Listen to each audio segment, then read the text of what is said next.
मैं शपथ लेती हूँ कि विद्यार्थी मेरा धर्म है। मानवता की सेवा करना मेरा परम लक्ष्य है। राष्ट्र की उन्नति में मैं सदा तत्पर रहूँगी।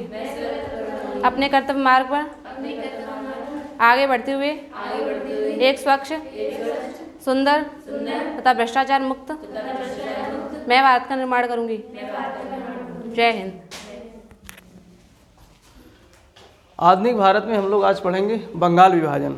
ठीक है, ये हमने जो राष्ट्रीय आंदोलन का प्रथम चरण देखा था 1885 से कब तक था, 1905 तक का। तो 1905 जो राष्ट्रीय आंदोलन का प्रथम चरण था वो किस रूप में दिखाई देता है, बंगाल विभाजन के रूप में। तो बंगाल विभाजन क्यों किया, किसने किया, ये सारा चीज़ जानना जरूरी है। अभी तक हमने बताया था कि 1885 में एक संगठन, राष्ट्रीय स्तर के संगठन की स्थापना होती है जिसका क्या नाम था, भारतीय राष्ट्रीय कांग्रेस। तो भारतीय राष्ट्रीय कांग्रेस देखते ही देखते बहुत तेज़ी से जो है इसका राष्ट्रीयकरण होने लगा। यानी राष्ट्र के तमाम हिस्सों से, देश के तमाम हिस्सों से लोग उसमें बढ़ चढ़ कर क्या ले रहे थे, हिस्सा ले रहे थे। तो जब बढ़ चढ़ कर के हिस्सा ले रहे थे, इसी दौरान 1899 ईस्वी में एक खड़ूस आता है भारत में वायसराय बनकर। खड़ूस ही कहेंगे, उसका नाम था, वैसे तो सब लोग जो है उसको लॉर्ड कर्जन बोलते हैं, लॉर्ड कर्जन बोलते हैं, लेकिन मैं तो कर्जनवा बोलूँगा इसको, खड़ूस कर्जनवा। ठीक, लॉर्ड का मतलब ये होता है ना, सम्मानित पद है। लॉर्ड तो सम्मान के लिए लगाया जाता है ना, लॉर्ड ईश्वर के लिए कहते हैं Lord, oh my God, oh my Lord, न्यायालय में कहते हैं लॉर्ड। तो लॉर्ड कहना ये सब इतिहासकार लिख गए हैं, पता नहीं क्यों इनको इतना सम्मान देते हैं।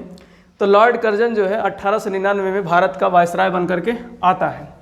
ठीक, और ये इसकी नज़र जो थी भारत में कांग्रेस पर थी, क्योंकि कांग्रेस जो है बहुत तेज़ी से कांग्रेस का राष्ट्रीयकरण हो रहा था और हिंदू मुस्लिम सभी एक दूसरे से मिल रहे थे, मेल मिलाप कर रहे थे। तो इसने कहा कि अब भारत में जो है एक नई चाल चलते हैं, फूट डालो और राज करो।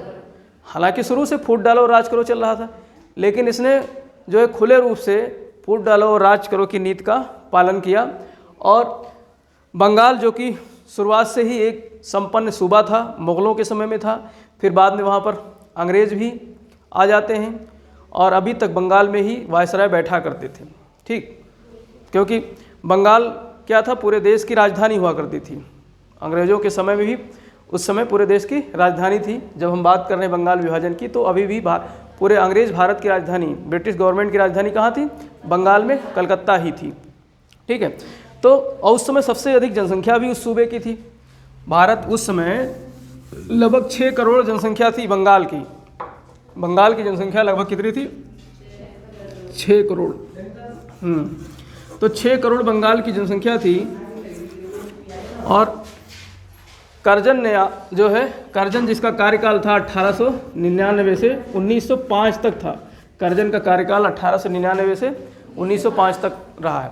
देखो हम लोग यहाँ से अब ये बीच बीच में जो हमने वायसराय छोड़ रखे ना, उसे इसलिए छोड़ रखे हैं क्योंकि अब यहाँ पर इनको पढ़ते चलोगे, फिर बाद में जब वायसराय का सारा कराएंगे तो इनका समय और इनका कार्य सब रिवाइज हो जाएगा। अभी इनके बारे में यहाँ पर भाई हर आंदोलन में किसी न किसी वायसराय का एक योगदान होगा, वायसराय होगा तो उसका नाम आता जाएगा। ठीक, तो 1899 से 1905 तक किसका कार्यकाल था, कर्जनवा का था। किसका था, कर्जनवा का था, कर्जनवा नहीं, कर्जन, हम तो कर्जनवा कह रहे हैं। ठीक, तो 1905 में इसने जो है बंगाल को क्या कर दिया, विभाजित कर दिया। ये पूरा बंगाल, उसमें बंगाल में क्या, बिहार, उड़ीसा, बंगाल, ये तीनों शामिल थे। तो बहुत बड़ा राज्य था और इसमें लगभग आबादी थी 6 करोड़, 6 करोड़ आबादी थी। ठीक, तो इसने बंगाल का विभाजन किया पूर्वी और पश्चिमी बंगाल में। किसमें विभाजन बांटा, पूर्वी और पश्चिमी बंगाल में। नक्शे में देखेंगे तो इधर क्या है, पूरब है, और इधर क्या है, पश्चिम। तो इसको इस तरीके से एक सीमा रेखा खींच दिया, ये हो गया पूर्वी बंगाल, ये हो गया पश्चिमी बंगाल। ठीक, ये पूर्वी बंगाल, ये पश्चिमी बंगाल। अब इसको कोई कारण तो चाहिए बांटने के लिए, बंगाल को विभाजित करने के लिए कोई ना कोई कारण तो देना होगा, लिखित कारण देना होगा, सरकार को सेटिस्फाइड करना होगा, ब्रिटिश गवर्नमेंट को भेजना होगा लिख करके। तो इसने बताया कि जो है जनसंख्या ज़्यादा है तो प्रशासनिक कार्य करने में क्या आ रही है, समस्या आ रही है। तो इसने एक तर्क लगाया तार्किक कारण बताया कि प्रशासनिक समस्या है। क्या है? प्रशासनिक समस्या है। अर्थात हम आज भी देखते हैं, जो बड़ा जिला हो जाता है, बड़ा राज्य हो जाता है, तो उसको क्या कर देते हैं? विभाजित कर देते हैं, जिससे प्रशासनिक दृष्टि से उसमें प्रशासन अच्छी तरीके से चलाया जा सके। छोटे जिले होते हैं तो प्रशासन करना आसान होगा। तो इसने एक तर्क दिया, लेकिन इसका जो मुख्य कारण था, जो इसका वास्तविक कारण था, सांप्रदायिक था। ये क्या था? वास्तविक कारण इसका था सांप्रदायिक। सांप्रदायिक कारण था बांटने का। प्रशासनिक तो इसने कहा, लोगों को संतुष्ट करने के लिए बताया कि बंगाल को इसलिए बांट रहे हैं क्योंकि बंगाल में प्रशासन चलाने में क्या हो रही है? दिक्कत हो रही है। बंगाल में प्रशासन चलाने में दिक्कत हो रही है क्योंकि एक बड़ा राज्य है, जनसंख्या ज़्यादा है, ठीक है। लेकिन इसके दिल में क्या बात थी? लोगों को भिड़ाना है, लोगों को भिड़ाना है, क्योंकि कांग्रेस बहुत तेज़ी से आगे बढ़ रही है। कांग्रेस में सारे इकट्ठा हो रहे हैं, हिंदू मुस्लिम सब इकट्ठा हो रहे हैं, हाथ से हाथ जोड़ करके चल रहे हैं। तो इधर जो थे पूर्वी बंगाल में, ये इसमें मुस्लिम ज़्यादा थे, पश्चिमी बंगाल वाले साइड में हिंदू ज़्यादा थे, ठीक, इधर हिंदू ज़्यादा थे। तो इसने इसी बात को ध्यान में रखते हुए सांप्रदायिक बंटवारा कर दिया। बंगाल का क्या कैसा बंटवारा किया? सांप्रदायिक बंटवारा कर दिया। संप्रदाय के अनुसार हिंदू और मुस्लिम सांप्रदायिक बंटवारा कर दिया। तो इसने जो है फूट डालो और राज करो को अमली जामा पहना दिया धरातल पर। इसने जो है वास्तविक रूप से इसको धरातल पर अंगीकार कर दिया, धरातल पर दिखा दिया, प्रैक्टिकल व्यवहारिक रूप से बांट करके कि मुसलमान एक तरफ हो जाएंगे, हिंदू एक तरफ। और चालाकी ये करता था कि इधर कहता था चचा तुम कुछ भी करो, तुम्हारे लिए छूट है। अब यहाँ पे बहुसंख्यक कौन हो जाएंगे? मुस्लिम। और अल्पसंख्यक कौन होंगे? हिंदू। तो इधर के मुसलमान हिंदू को परेशान करने लगे और इधर हिंदुओं से कहता चचा तुम कुछ भी करो, तुम्हारे लिए सब छूट है। और हिंदू जब इधर सुनते थे कि हमारे भाइयों को, हिंदू भाइयों को मुसलमानों ने मारा, तो इधर ये पकड़ करके मुसलमानों को मारने लगते थे यहाँ के हिंदू। तो ऐसे करके चचा चचा करके बच्चा बच्चा कराने लगा, दोनों में हिंदू मुस्लिम को क्या कराने लगा? लड़ाई कराने लगा। तो इस तरीके से इसने पूर्वी बंगाल और पश्चिमी बंगाल, दो बंगालों में क्या कर दिया? बंगाल को विभाजित कर दिया। अब कभी कभी प्रश्न आता है कि पूर्वी बंगाल में कौन कौन शामिल थे? तो आज का जो बांग्लादेश है, आज का बांग्लादेश और असम वाला हिस्सा पूर्वी बंगाल में शामिल था। असम का हिस्सा और आज का बांग्लादेश। और पश्चिमी बंगाल में बिहार, उड़ीसा और जो पूर्वी अभी पश्चिम बंगाल जिसको कहते हैं, आज का जो पश्चिम बंगाल है, ये भी शामिल था। तो बिहार, उड़ीसा और पश्चिम बंगाल ये किस में शामिल थे? पूर्वी बंगाल में। और पश्चिमी बंगाल में असम और बांग्लादेश, वर्तमान का बांग्लादेश और असम, ये शामिल थे। और इनकी राजधानी क्या बनाया? बांग्लादेश की राजधानी क्या है? ढाका। तो इस वाले पूर्वी बंगाल की राजधानी क्या बनाया? ढाका। और पश्चिम बंगाल की राजधानी क्या है? कलकत्ता। तो पूर्वी बंगाल की राजधानी क्या बनाया? कलकत्ता। तो कोलकाता को पूर्वी बंगाल की राजधानी बनाया। पूर्वी बंगाल की राजधानी किसको बनाया गया? कोलकाता को, ठीक।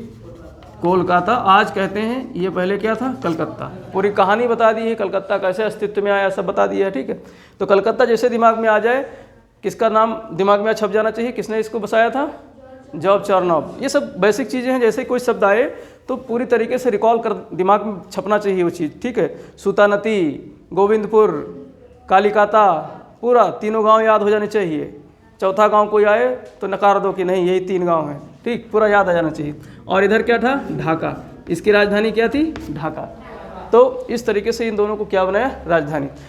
दोनों राज्यों की राजधानी बना दिया। अब देखो जो बंटवारा हुआ उससे संबंधित प्रश्न यहाँ पर पूछे जाते हैं कभी कभी कि कौन से तारीख में जो है इसमें क्या क्या घटनाएं घटित हुई। तो 20 जुलाई 1905 को 20 जुलाई 1905 को घोषणा की गई कि बंगाल का क्या करेंगे? हम विभाजन करेंगे। किसने? लॉर्ड कर्जन ने। लॉर्ड कर्जन ने कहा कि 20 जुलाई को कहा कि हम बंगाल का क्या करने जा रहे हैं? विभाजन। भाई पहले मौसम देखना है ना, कह करके एक अफवाह उड़ा देना है, कह करके कि जो है हम बंगाल का क्या करने जा रहे हैं? विभाजन करने जा रहे हैं, ठीक। तो अब थोड़ा सा देखना है कि प्रतिक्रिया क्या आती है बंगालियों की। तो बंगालियों ने अगस्त में प्रतिक्रिया दे दी। 7 अगस्त को बंगालियों ने शुरू कर दिया बंग भंग आंदोलन। कौन सा आंदोलन? बंग भंग आंदोलन। 7 अगस्त, यहाँ से भी प्रश्न आता है कि बंग भंग आंदोलन कब प्रारंभ हुआ? 7 अगस्त। कलकत्ता के टाउन हॉल में। कहाँ पर? कलकत्ता के टाउन हॉल में। कौन से हॉल में? टाउन हॉल में। तो कलकत्ता के टाउन हॉल में बंगाली लोग इकट्ठा होते हैं, बंगाली लोग इकट्ठा होते हैं और कहते हैं कर्जनवा जो बंगाल का विभाजन करने जा रहा है इसका हम क्या करेंगे? बहिष्कार करेंगे, विरोध करेंगे। इसका क्या करेंगे? विरोध करेंगे। तो इस आंदोलन को क्या कहा गया? बंग भंग आंदोलन। बंग भंग आंदोलन कब शुरू हुआ? 7 अगस्त 1905 को। 7 अगस्त 1905 को बंग भंग आंदोलन। अब इस आंदोलन का जो कार्य था, रूपरेखा क्या थी कि बहिष्कार करना और स्वदेशी को अपनाना। बहिष्कार करना और स्वदेशी को अपनाना। तो इस आंदोलन को कहा गया स्वदेशी और बहिष्कार आंदोलन। बहिष्कार आंदोलन या और स्वदेशी आंदोलन। बहिष्कार आंदोलन और स्वदेशी आंदोलन। तो बंग भंग आंदोलन के 2 अन्य नाम देखने को मिलते हैं, बहिष्कार आंदोलन और स्वदेशी आंदोलन। स्वदेशी मूवमेंट और बाइकॉट मूवमेंट। कभी कभी पेपर छापने वाले बहिष्कार ना लिखेंगे, सीधे हिंदी में लिख देंगे, हिंदी की देवनागरी में लिख देंगे बॉयकॉट, बॉयकॉट लिख देंगे। तो बॉयकॉट आंदोलन, बॉयकॉट आंदोलन मतलब बहिष्कार आंदोलन। कहते ना तुम्हारा हम बाइकआउट करते हैं ना, कहते ना तुम्हारा हम बाइकआउट करते हैं, तुम्हारे साथ हम नहीं रहेंगे, तुम्हारा बहिष्कार करते हैं। तो वही शब्द से बाइकआउट बना है कि बहिष्कार करना। तो बाइकआउट मूवमेंट या स्वदेशी मूवमेंट या बंग भंग मूवमेंट तीनों एक ही नाम है। 7 अगस्त 1905 को क्यों किया गया? क्योंकि बंगाल विभाजन की घोषणा की गई थी, अभी लागू नहीं है। बंगाल विभाजन की क्या की थी? घोषणा की थी। लागू तो ये करते हैं 16 अक्टूबर 1905 को। इसको लागू कब करते हैं? 16 अक्टूबर 1905 को। तो लागू कर दिया गया 16 अक्टूबर 1905 को। यानी अब पूरी तरीके से एक सीमा निश्चित कर दी गई, मतलब बाउंड्री खींची नहीं गई। क्या हमारे राजस्थान और जो है उत्तर प्रदेश के बीच में कोई दीवार खड़ी है क्या? नहीं, वो तो ऐसे ही हम मान लेते हैं कि फलाने खेतवा से मेढ़ इधर की ये राजस्थान में, ये उत्तर प्रदेश में, तुम्हारा खेत उत्तर प्रदेश चला गया, हम लोग बॉर्डर पे ही तो रहते हैं। या फलाना गांव जो है ये उत्तर प्रदेश में, फलाना डिमाका गांव जो है राजस्थान में है। तो ऐसे ही सीमा निर्धारित कर दी गई पूर्वी बंगाल की और पश्चिमी बंगाल की। ठीक है, अब मतलब ये धरातल पर कब लागू हुआ? 16 अक्टूबर 1905। तो यहाँ से प्रश्न घुमा फिरा कर पूछ लेता है, तो कभी कंफ्यूज ना होना। जैसे इसमें प्रश्न आ गया माइन्यूट, जैसे उन्होंने कहा कि वहाँ से जो है सैनिकों का नेतृत्व किसने किया? 1857 के विद्रोह का कानपुर से। तो इस तरीके से माइन्यूट प्रश्न आ जाएगा। इसमें सब क्या प्रश्न के हमको कलेवर को समझना है, प्रश्न के स्वरूप को समझना है। प्रश्न अगर कहेगा कि घोषणा कब की गई, तो 20 जुलाई 1905 और लागू कब हुआ? 16 अक्टूबर 1905। अब जब लागू हो गया, भाई बंग भंग तो चल ही रहा था, इसके बावजूद भी क्या कर दिया इन लोगों ने? उसको लागू कर दिया, करजन ने उसे लागू कर दिया। जब लागू कर दिया तो बंगाली लोगों ने शोक दिवस के रूप में उस दिन को मनाया। किस दिन को? 16 अक्टूबर को। तो बंगाल में शोक दिवस कब मनाया गया? 16 अक्टूबर में। क्यों मनाया गया? क्योंकि हिंदू मुसलमानों को बांट दिया था अंग्रेज़ों ने, हिंदू और मुसलमानों को बांट दिया था। और रविन्द्रनाथ टैगोर जी ने कहा कि हिंदू और मुसलमान दोनों एक दूसरे को राखी बांधें। दोनों एक दूसरे को क्या बांधें? राखी बांधें, जिससे अंग्रेज़ों को लगना चाहिए कि तुम चाहे दीवार बीच में ज़रूर खींच दो, लेकिन हम लोग क्या हैं? अभी भी दिल से एक हैं, बटे नहीं हैं। तो रविन्द्रनाथ टैगोर जी के कहने पर, रविन्द्रनाथ टैगोर वही जिन्होंने क्या लिखा है?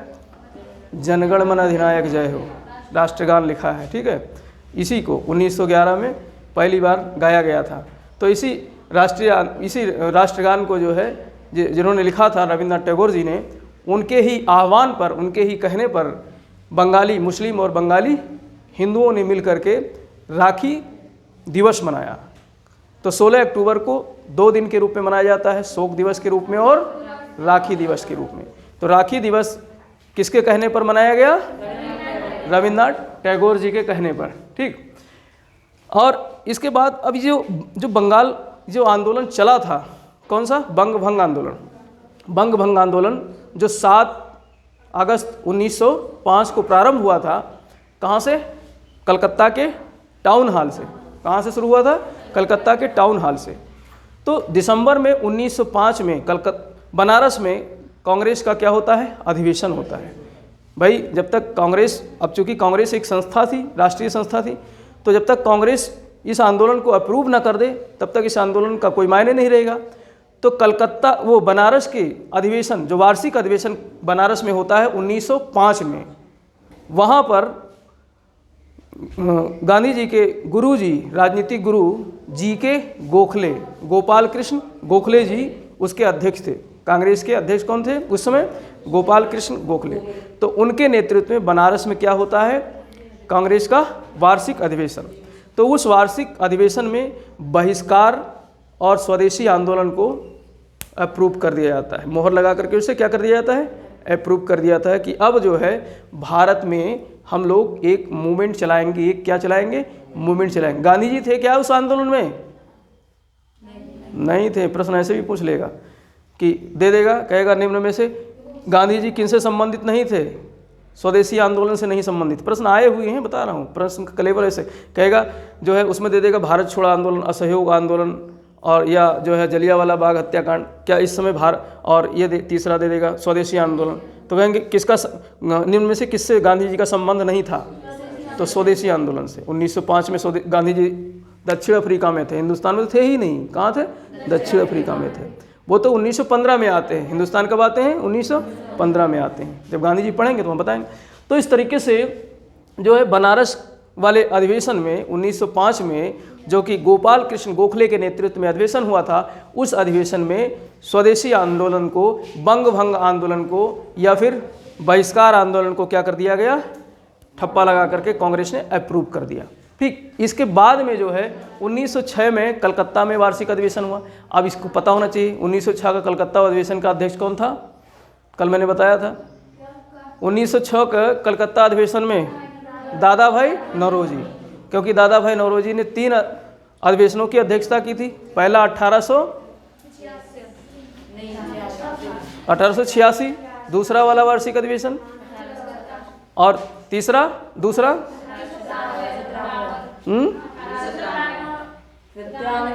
1893, और तीसरा 1906। तीनों याद होना चाहिए ना। तो 1906 में जो है कलकत्ता में वार्षिक अधिवेशन होता है, जिसकी अध्यक्षता कौन करते हैं, दादा भाई नौरोजी। और ये कलकत्ता में ही रखा गया है इसका वार्षिक अधिवेशन। इसीलिए कलकत्ता में रखा गया क्योंकि अभी यहाँ गर्म माहौल था कलकत्ता में, बंगाल विभाजन हुआ था बंगाल में। तो यहाँ पर अभी जो है धीरे धीरे माहौल बन रहा था। जो हमारा कांग्रेस था उसमें 2 दल के लोग धीरे धीरे उभर रहे थे, एक तो नरमपंथी, एक गर्मपंथी।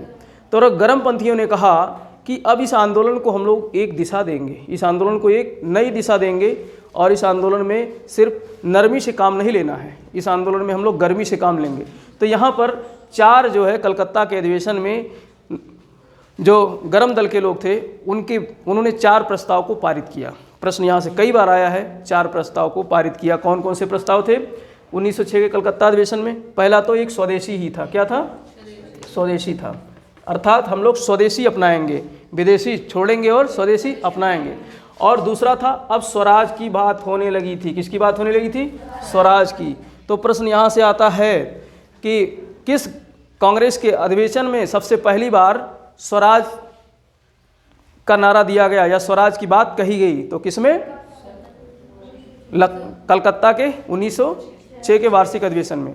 और स्वराज को कांग्रेस के मंच से सबसे पहले किसने घोषणा की? दादा भाई नौरोजी ने।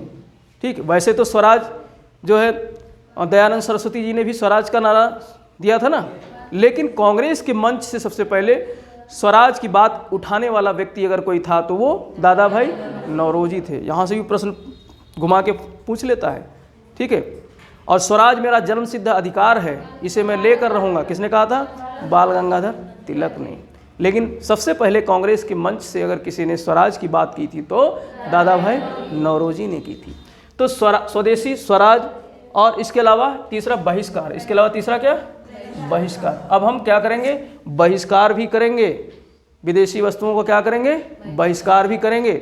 और चौथा था राष्ट्रीय शिक्षा। चौथा क्या था? राष्ट्रीय शिक्षा। चौथा क्या था? राष्ट्रीय शिक्षा। तो बंग भंग आंदोलन में जो है 2-3 काम किए गए। एक तो बहिष्कार किया गया, अंग्रेजी वस्तुओं का क्या किया गया? बहिष्कार किया गया। और दूसरा स्वदेशी को अपनाया गया। दूसरा क्या?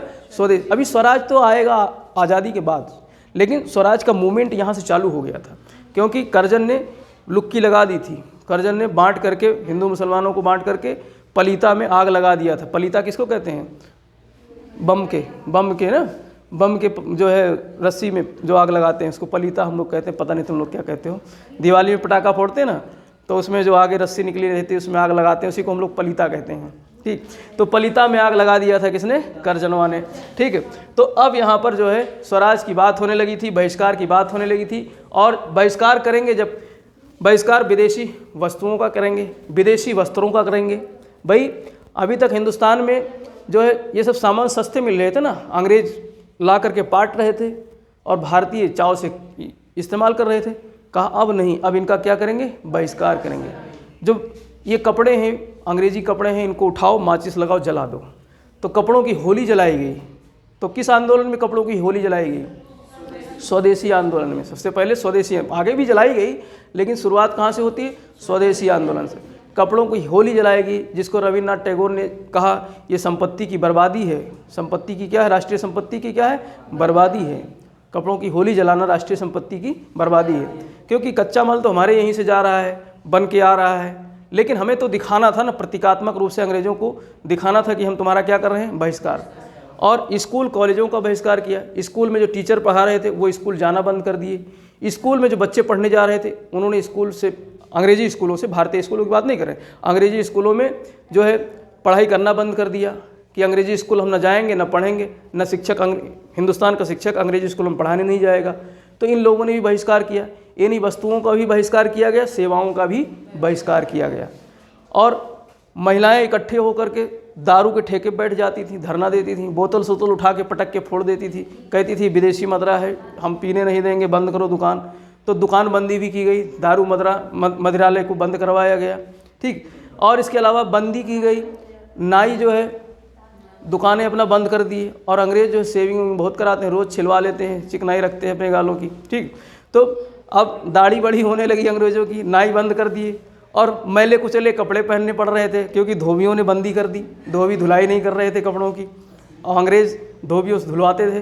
तो नाई धोबी ये सब अपना अपना दुकान बंद कर लिए। अंग्रेज बेचारे बड़े परेशान हो रहे थे। तो बंदी भी की गई, बहिष्कार भी किया गया, और स्वदेशी को भी अपनाया गया। स्वदेशी को किस रूप में अपनाया गया? स्वदेशी कपड़े जो खादी शादी के बन रहे थे, गांधी जी तो खैर अभी नहीं आए थे, लेकिन फिर भी जो बनाए जा रहे थे, यहाँ के जुलाहे बना रहे थे, वीवर्स जो बना रहे थे, वीवर्स, तो वो जुलाहे कब बनाए हुए कपड़े वो इस्तेमाल किए जाने लगे। ठीक, और इसके अलावा राष्ट्रीय शिक्षा को बढ़ावा दिया गया। कई स्कूल खोले गए, ठीक है, कि राष्ट्रीय स्कूल खोले जाएंगे, राष्ट्रीय शिक्षा खोली जाएगी, और देसी वस्तुओं का मतलब उत्पादन शुरू हो गया। इसी कड़ी में कई बिजनेसमैन आए जिन्होंने अपनी इंडस्ट्री स्थापित की, देसी उत्पादन। इसी में जमशेद जी टाटा जी आए, जिसका नाम आपने सुना होगा, आज भी उसका नाम चलता है। ठीक है, टाटा की सरिया आती नहीं, टाटा स्टील्स वाले, तो 1907 ईस्वी में जमशेदपुर में जमशेद जी टाटा जी ने जो है इसी कंपनी की स्थापना की थी, टाटा कंपनी की। तो ये कब स्थापित हुआ था? स्वदेशी आंदोलन के समय में ही। ठीक, तो स्वदेशी आंदोलन के समय में ही 1907 में जमशेदपुर में टाटा जी ने जो है, जमशेद जी टाटा जी ने टाटा कंपनी की स्थापना की। और भी बहुत सारी कंपनियां इसी समय स्थापित होती हैं। तो ये क्या थे? सब स्वदेशी को अपनाने के क्रम में जो है आंदोलन था। तो इस तरीके से हम लोग देखते हैं यहाँ पर जो है स्वदेशी आंदोलन या बहिष्कार आंदोलन या जो है बंग भंग आंदोलन की ये प्रमुख घटनाएं थी। ठीक, अब इसके अलावा इसका राष्ट्रव्यापी भी विस्तार हुआ, क्योंकि कांग्रेस ने इसका अप्रूवल कर दिया था और पूरे हिंदुस्तान में जगह जगह पर क्या थे? राष्ट्रीय लीडर थे। जैसे बंगाल और यूपी वाले क्षेत्र में, वो पंजाब और यूपी वाले क्षेत्र में लाला लाजपत राय जी थे, और भगत सिंह के चाचा अजीत सिंह थे। तो उत्तर प्रदेश और पंजाब वाले क्षेत्र में भगत सिंह के चाचा अजीत सिंह और लाला लाजपत राय, इन्होंने जो है बहिष्कार आंदोलन को यहाँ पर जो है प्रारंभ किया। कहाँ पर? पंजाब में और उत्तर प्रदेश में। पंजाब और उत्तर प्रदेश वाले क्षेत्र में, उत्तर प्रदेश में मतलब ये पूरा उत्तर प्रदेश नहीं, पश्चिमी उत्तर प्रदेश की बात करो तो पश्चिमी उत्तर प्रदेश और पंजाब में किसने बहिष्कार आंदोलन का नेतृत्व किया? अजीत सिंह और लाला लाजपत राय। और मुंबई में और पुणे में जो है यहाँ पर किसने किया? बाल गंगाधर तिलक ने किया।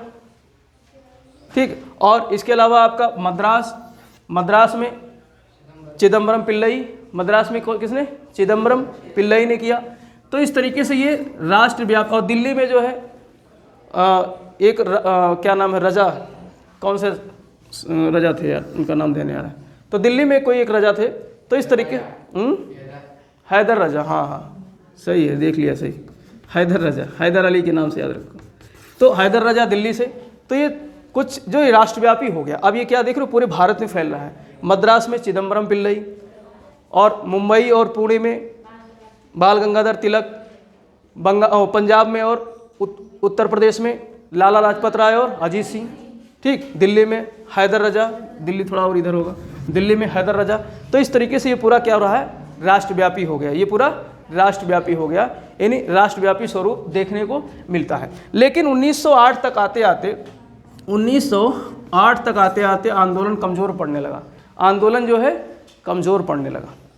1905 में शुरू हुआ था, 7 अगस्त 1905 को शुरू हुआ था, और 1908 तक आते आते आंदोलन कमज़ोर पड़ने लगा, क्योंकि अंग्रेज जिस मकसद से इसका विभाजन किए थे उस मकसद में वो कामयाब होने लगे थे।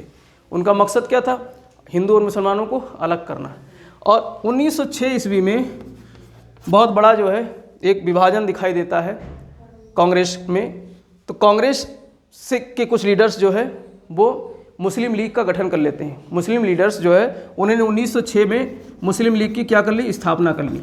मुस्लिम लीग स्थापित हो जाता है, मुस्लिम लीग, अर्थात अब मुसलमान अपना नेतृत्व अलग करने लगे, ठीक। तो एक तो कारण ये भी रहा कि मुसलमान जो है अपना अलग हो गए, और दूसरा कारण ये था कि कांग्रेस के अंदर फूट पड़ गई। 1907 में सूरत के अधिवेशन में, जब सूरत का अधिवेशन हुआ 1907 में, तो कांग्रेस स्पष्ट रूप से 2 भागों में बट गई। अभी तो वैसे ही बटी थी, वैसे ही मतलब जो है विचारों में मतभेद था, लेकिन अब यहाँ 2 धड़े बन गए, 2 दल बन गए, कांग्रेस के अंदर ही 2 दल बन गए, गरम दल और नरम दल। तो प्रश्न बहुत आता है 1907 में गरम दल और नरम दल कब बना, 1907 में, और कहाँ पर बना, सूरत में। तो इसको बोलते हैं सूरत का फूट, इसको क्या बोलते हैं, सूरत का फूट, या सूरत में कांग्रेस का विभाजन, सूरत में कांग्रेस में का विभाजन। तो गरम दल और नरम दल 2 दलों में बट गया जो है कांग्रेस। और इसके अलावा 1908 तक आते आते बहुत सारे लीडर्स जो थे बहिष्कार आंदोलन के, उनको पकड़ अंग्रेजों ने जेल में डाल दिया, तो उनको जो है हिरासत में ले लिया। तो इस तरीके से 1908 तक आते आते ये आंदोलन धीरे धीरे क्या हो गया, समाप्त होने लगा। लेकिन इस दौरान जो है कर्जन तो चला गया था, 1905 में ही चला गया था। उसके बाद में 1905 में जो है लॉर्ड मिंटो आता है। यहाँ पर कौन आता है, लॉर्ड मिंटो, सब में लॉर्ड लगा है। मिंटो एक पहले भी आया था, पढ़े थे ना, मिंटो पहले भी आया था। तो ये मिंटो द्वितीय, वो पहला कौन सा था, मिंटो प्रथम था, ये कौन होगा, मिंटो द्वितीय होगा। तो मिंटो द्वितीय आता है कर्जन के बाद मिंटो द्वितीय आता है, जो 1910 तक रहता है, 1905 से 1910 तक रहता है। इसका कार्यकाल हम जब वहाँ पढ़ेंगे तो और स्पष्ट देख लेंगे। 1905 से 1910 तक कौन रहता है, मिंटो मिंटो द्वितीय। इसने चूँकि अभी यहाँ पर बहुत ज़्यादा तेज़ी से बंगाल विभाजन का बहिष्कार चल रहा था, आंदोलन हो रहा था, तो इसने फिर अरुंडेल के नेतृत्व में एक समिति का गठन किया। तो ये प्रश्न यहाँ से आया हुआ है, अरुंडेल समिति किससे संबंधित है, बंगाल विभाजन से संबंधित है। तो इसने जो है 1906 ईस्वी में ही 1906 ईस्वी में एक समिति का गठन करता है, जिसको बोलते हैं अरुंडेल समिति। कौन सी समिति, अरुंडेल समिति। तो अरुंडेल समिति यहाँ लिखे भी, अरुंडेल समिति 1906 में स्थापित करता है कौन, मिंटो। कौन, मिंटो सेकंड, मिंटो फर्स्ट नहीं, मिंटो सेकंड। तो मिंटो सेकंड ने अरुंडेल समिति इसलिए स्थापित की कि देखो क्या बंगाल विभाजन सही है कि नहीं, अगर कहीं गलत दिशा में जा रहा हो तो बताओ, रिपोर्ट करो, अगर ज़्यादा दिक्कत हो रही, कहीं ज़्यादा आगजनी हो रही है तो फिर बंगाल विभाजन सही नहीं है। तो अरुंडेल समिति ने रिपोर्ट प्रस्तुत की, और वो तो चला गया 1910 में मिंटो वापस लंदन। तो उसके बाद में जो है एक वायसराय आता है दूसरा, जिसका नाम था लॉर्ड हार्डिंग। क्या नाम था, लॉर्ड हार्डिंग। तो लॉर्ड हार्डिंग 1910 में आता है वायसराय बन करके भारत का। क्या बन करके आता है, वायसराय, लॉर्ड हार्डिंग, ठीक, ये भी याद रखना। तो लॉर्ड हार्डिंग के समय में ही 1911 में अरुंडेल समिति की रिपोर्ट के आधार पर, किसके रिपोर्ट के आधार पर, अरुंडेल समिति की रिपोर्ट के आधार पर बंगाल विभाजन को रद्द कर दिया गया। क्या कर दिया गया, बंगाल विभाजन को रद्द कर दिया गया। बंगाल विभाजन रद्द 1911 में। और 1911 में ही दिल्ली दरबार लगाया गया। क्या लगाया गया, दिल्ली दरबार। यहाँ से भी प्रश्न आता है। 1911 में दिल्ली दरबार लगाया गया। कब लगाया गया, 1911 में। कहाँ पर, दिल्ली में। और ये तीसरा दिल्ली दरबार था। ये कौन सा दिल्ली दरबार था, तीसरा। और तीसरा दिल्ली दरबार लगाने वाला कौन था? हार्डिंग। कौन था? हार्डिंग। दिल्ली दरबार क्यों लगाया गया? क्योंकि जॉर्ज पंचम जो इंग्लैंड के महाराज थे, इंग्लैंड के क्या थे? महाराज थे, भारत के भी महाराज थे, क्योंकि भारत में भी अंग्रेजों का शासन था। तो समय समय पर ये राजा रानी भारत आते रहते थे अपनी शक्ति का प्रदर्शन करने कि देखो भैया हम तुम्हारे राजा हैं। हिंदुस्तानियों को दिखाने आते थे कि हम इतने दूर बैठे हैं, 4000 किलोमीटर दूर लंदन में बैठे हैं तुमसे, लेकिन हम तुम्हारे क्या हैं? जो है महाराज हैं, तुम्हारे महारानी हैं। तो इसीलिए एक भव्य दरबार का आयोजन किया गया। कहाँ पर? दिल्ली में। और किसने किया? हार्डिंग ने किया 1911 में। और ये तीसरा आयोजन था दिल्ली का। ये कैसा आयोजन था? दिल्ली दरबार का तीसरा, दिल्ली दरबार का तीसरा आयोजन था। और एक पहला आयोजन हुआ था 1877 में। पहला आयोजन कब हुआ था? जब ये तीसरा था तो पहला भी हुआ होगा ना। तो पहला आयोजन हुआ था 1877 में, और दूसरा आयोजन हुआ था 1903 में। दूसरा आयोजन कब हुआ था? 1903 में। और 1903 में करजनवा था, इसी ने किया था। 1903 में किसने किया था? करजन ने किया था। ठीक, तो ये तीसरा आयोजन 1911 में होता है। इन दोनों में तो महाराज महारानी नहीं आए थे भारत में, जिनके स्वागत के लिए आयोजन किया गया था। लेकिन 1911 में जॉर्ज पंचम और उनकी महारानी जो है क्वीन मैरी, जॉर्ज पंचम की महारानी कौन थी? क्वीन मैरी, दोनों दिल्ली आते हैं, उनका भव्य स्वागत होता है। और उसी खुशी में अरुंडेल समिति की सिफारिश के आधार पर जो है हार्डिंग ने बंगाल विभाजन को क्या कर दिया? समाप्त कर दिया, रद्द कर दिया। तो बंगाल विभाजन रद्द हो जाता है। और बंगाल में आग तो लग ही गई थी, और कलकत्ता में अंग्रेजों के लिए बैठना जो है सिरदर्दी था। तो इन्होंने कलकत्ता से राजधानी कहाँ परिवर्तित कर दी? दिल्ली में।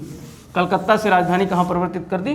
दिल्ली में। तो 1911 में जो है दिल्ली का भव्य दरबार का आयोजन हुआ, और अगले ही साल 1912 में कलकत्ता से उठाकर पटक दिया गया दिल्ली में राजधानी। तो राजधानी अब 1912 से दिल्ली राजधानी हो गई। आधुनिक भारत की राजधानी दिल्ली कब से है? 1912 से। आधुनिक भारत की जो आज हमारी राजधानी दिल्ली है ना, वो कब से है? 1912 से। तो 1912 में कलकत्ता से राजधानी उठा करके कहाँ पटक दिया गया? दिल्ली में। और किसने पटका?